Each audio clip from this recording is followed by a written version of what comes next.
So there's nothing wrong with paths that are engaged in a lot of social programs, but they're all geared towards duality. Okay? And it's wonderful to want to help mankind, but it doesn't ultimately get you off of the wheel of suffering to break through the illusion. So that's why on this path we are not so geared into a lot of different social programs, because I want those that are coming here, as many as possible, to break through to realization, and then they can go forward.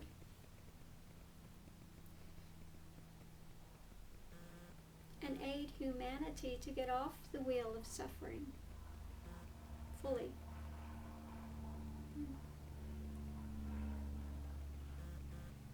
So each of these different paths have a different place for what they are in the world and where you are in your own journey. This path is not for everyone.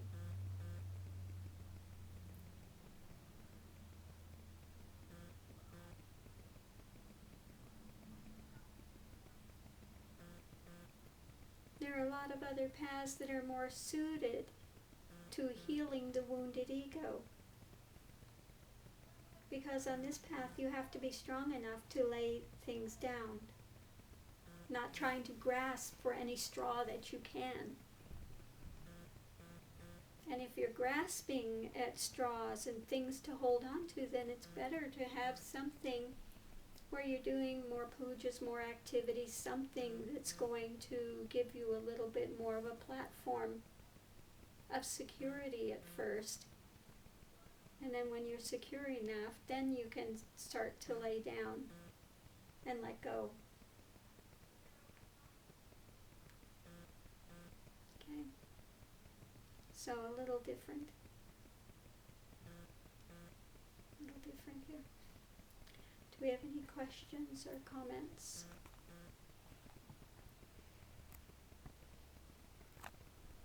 Oh, quiet bunch today.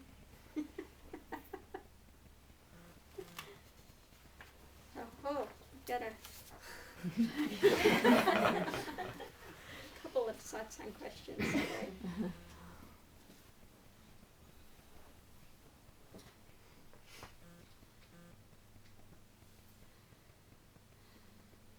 Why, when conflict comes up, do we tend to go bonkers and be aggressive rather than calm? Why do we have to be trained for the calm? Why does it not happen naturally? Because it's a knee-jerk reaction based upon your past life experiences, based upon your fears, based upon the ego structure, what I want, what I don't want. How dare you go against what I want? You know, how dare you challenge my belief or something, you know? You know, then the panic comes in.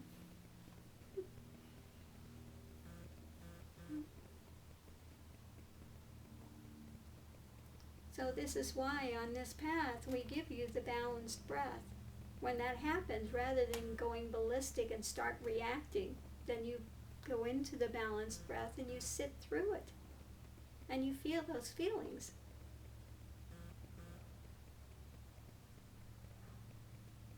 And you see where it's coming from. Yeah?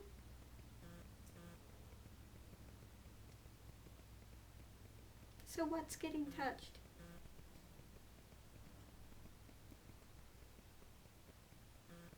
Unless you're really physically being assaulted and at death's door in that moment, what's really being touched? And what is such that big reactionary thing coming about? So look and see what that button is pushing.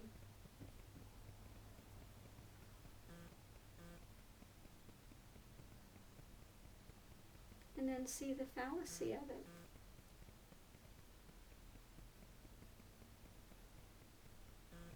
What need is there to strike out, to strike back?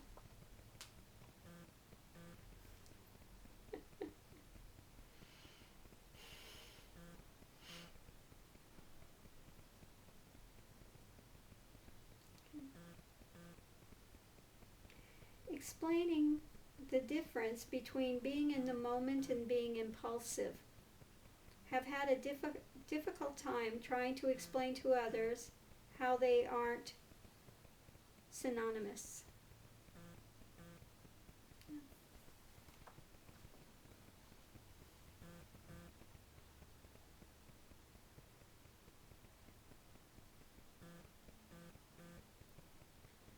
One can be impulsive, and you can be out somewhere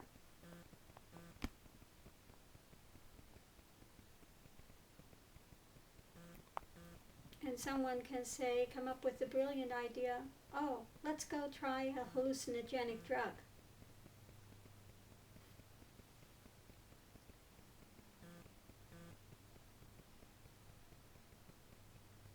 That would be an impulsive action. To think, oh, maybe I'm going to get something, move my consciousness forward, Spontaneous, something that happens in flow. Okay? What needs to get done gets done. There's no thought that needs to take place about it. It just takes place. But one doesn't do in flow and in spontaneity something that's going to be harmful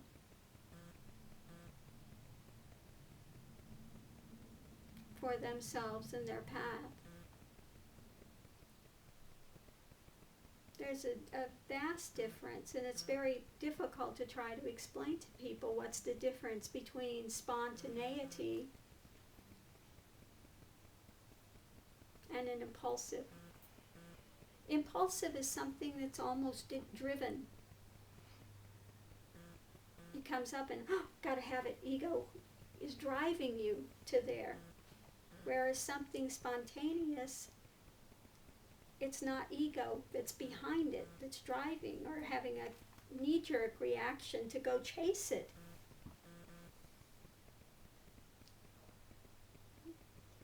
It just simply takes place without effort, without this draw of emotionality behind it. In an impulsive action, there's an emotionality behind it. The rush of ego to get something. Oh, that looks good. I need to have it. In the spontaneous action, there's not this big, driving force behind it.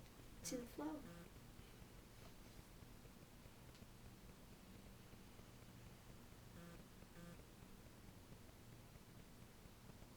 So hopefully we don't have a lot of impulsive and rash people.